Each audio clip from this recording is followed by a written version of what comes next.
A bit like Sam, the last time I was here was a very cold, windy, snowy day, and it was for the USS dispute.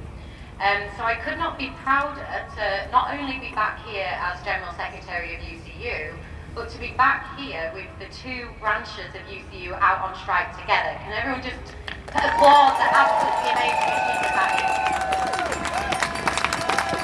And I'm also incredibly proud to see the whole union out here. I know because I can spot them. There's a dean of a management school out here.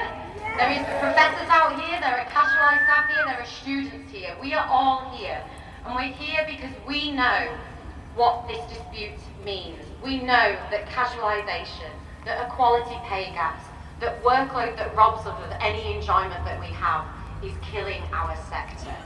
We know these are the most important and serious concerns that we have, but sadly, we're here because our employers don't seem to share those concerns. Because what have they done this week, rather than constructively working with us to end this dispute? Well, some employers have been saying they're going to dock 100% of pay for action short of a strike. That's merely working to contract. You know, that's an acknowledgement of the £3 billion worth of unpaid labour that keeps this sector going. You may have seen that in Liverpool, feel free to boo it, it's panto season. At Liverpool, thank you, that their university was threatening students that if they didn't cross picket lines, that international students could possibly be deported because of attendance monitoring.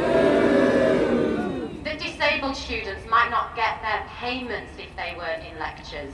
And just this morning before I came here, I was in Birmingham and I was speaking to an academic member who was on strike there, who was telling me that Warwick have taken the exceptional decision to delay their Christmas pay date to Christmas Eve to facilitate strike pay deductions in December.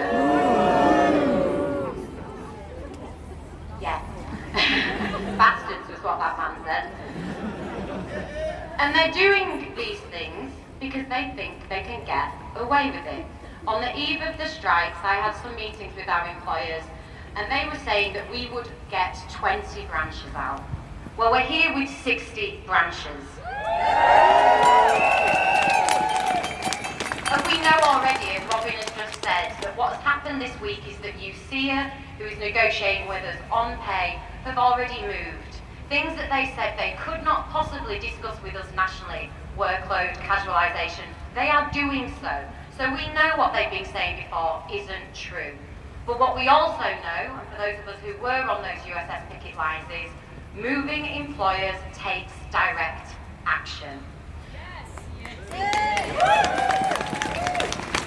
So there's a few things that I need you to do for the rest of this dispute.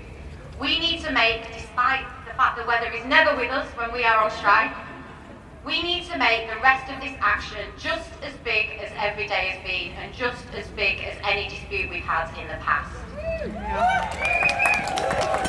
Because a lesson from down the M1 in Nottingham, yesterday evening I was at Nottingham College's UCU victory party.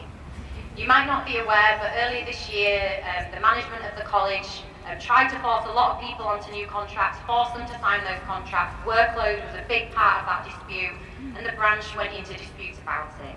They took 15 days of strike action early this year, which is so bold and huge, and they voted to take 15 days extra of strike action.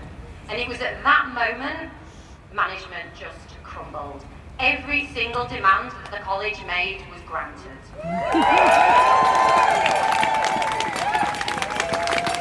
So, my final request, take heart from Nottingham College, make the rest of your action huge, and please make my next visit to Sheffield a victory party.